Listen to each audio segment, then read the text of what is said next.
Morning everybody, hope you're doing really well. Today I'm in just on the outskirts of Horsham. We're in St Leonard's Wood, which has got some couple of really fascinating tales that I'm about to tell you, so stay tuned, see you on the other side, and let's talk about the wonderful mystic place that is St Leonard's Wood. Come on.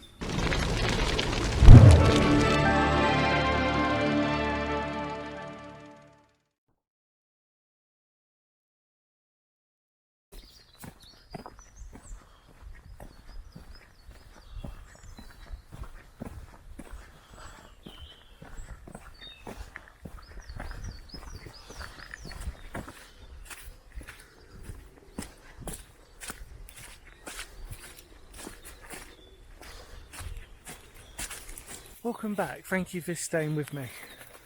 So it's a gloomy day today, but it really adds to the mysticism of this place. So as you know, I'm in St Leonard's Wood and there's a few tales that I'm really excited to tell you about here. The first one we want to talk about today is probably the main reason why this is called St Leonard's Wood in the first place. So what we need to understand is that St Leonard's Wood, St Leonard's Forest really, was a huge swathe of forest that went from pretty much Sussex, Hampshire and Surrey, touching on the border of Kent. It would have done at some point. However, it had been completely cut back to what you see obviously on this border part of Horsham in Sussex.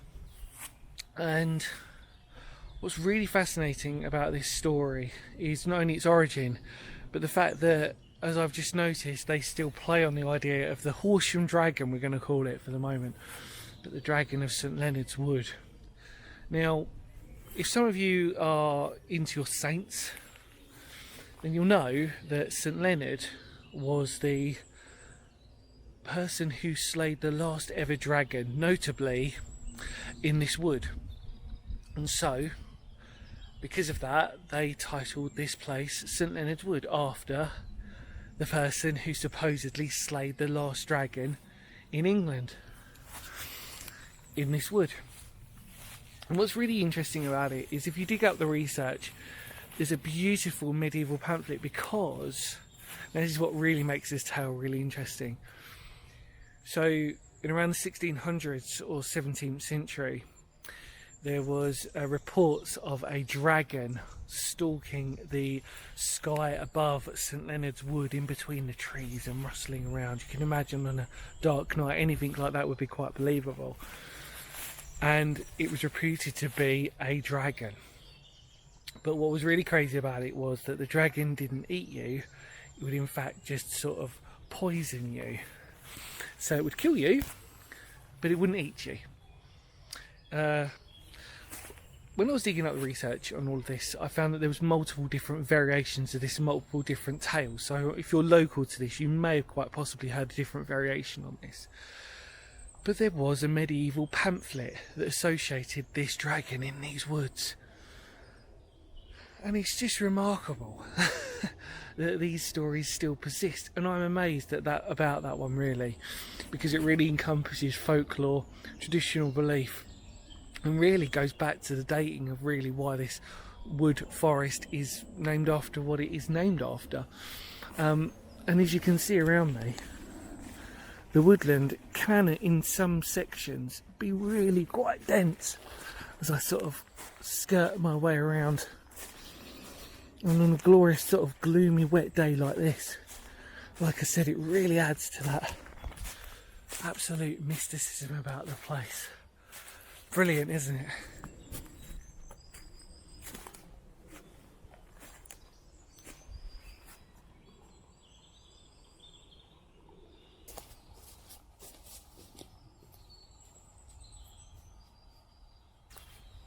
Okay, so for our next part of this story, because there's a few stories here, I'm now in a bit of a more of an open clearing in this woods, and there are sections of that. There's also a couple of streams that you can probably hear in the background, but the wildlife is absolutely abundant.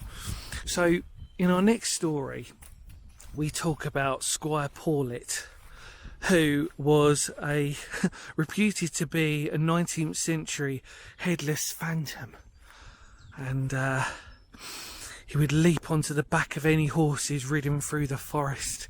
The entity would hold a light and ride a pillion, vanishing when victims reached the edge of the forest, which actually is literally up here. If you can see, I'm on a part of an edge, but again, you've got to imagine that this forest was way bigger. Now, the rumour goes that Squire Paulet never really existed, and this was another fantasy type of tale. And I find that again really interesting, of like how these tales get connected and how they sort of come about. But obviously you can imagine again where I'm standing, there are people who, funny enough, there are quite a lot of horse riders around here, and again this would have been a prominent area, a prominent forest for travellers to commute to in between. And it's absolutely brilliant.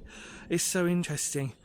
There was a William Powlett, or Paulet, but Powlett, different pronunciation, and he was the captain of the Horse Grenadiers in the reign of George I. And that what was interesting was he actually lived in St Leonard's Forest here, and I suppose during that time we do get mispronunciations of names, obviously, and spelling variations, and it was probably supposed that it might have been based on him.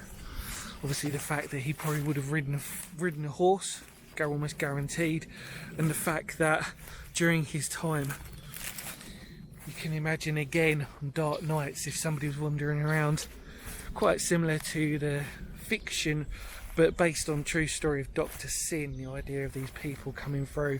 Also, St Leonard's Forest actually on that token does have some smuggling history as well. Again, probably not too unfamiliar to a lot of people who are in the area, but really walking through this forest now, I've taken a big detour off the main route, and it's quite muddy underfoot, but again, the imagination, the denseness and the variation of this forest, even on a fairly shortish walk that I'm taking today, really just, there's an amalgam of so much here. It really doesn't take that much imagination to think of the Headless Horseman. Let's take a look at our final story. Come on.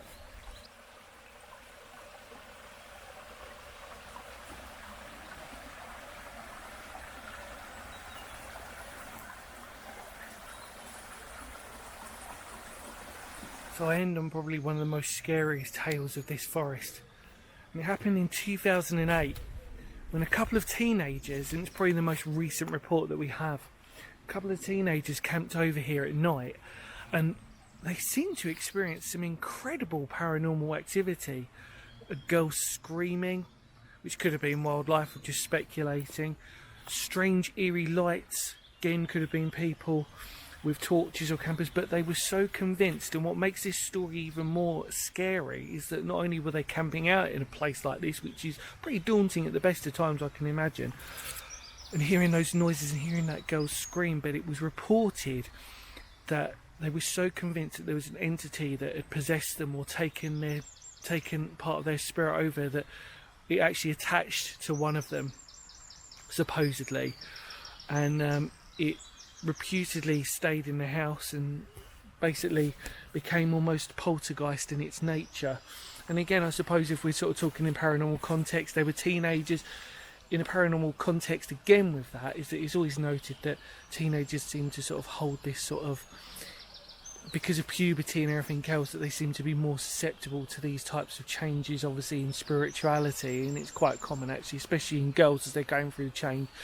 One of those speculations you could use with the Enfield poltergeist. But yeah, that is probably the most interesting story out of all of them that is sort of separate from the actual folklore of this actual forest itself, and it makes it so fascinating and interesting. So there you go, believe of it what you will. I'm going to continue my lovely little walk today. It's very wet underfoot, however, so I won't be going out too much further into this forest, but it's beautiful and there's so many people here. Anyway, hopefully you enjoyed all that. In immortal words of Phoenix history, thank you so much for coming along with me. Take care, and I'll see y'all very soon, because history matters, especially this paranormal stuff. Ready? Cap out.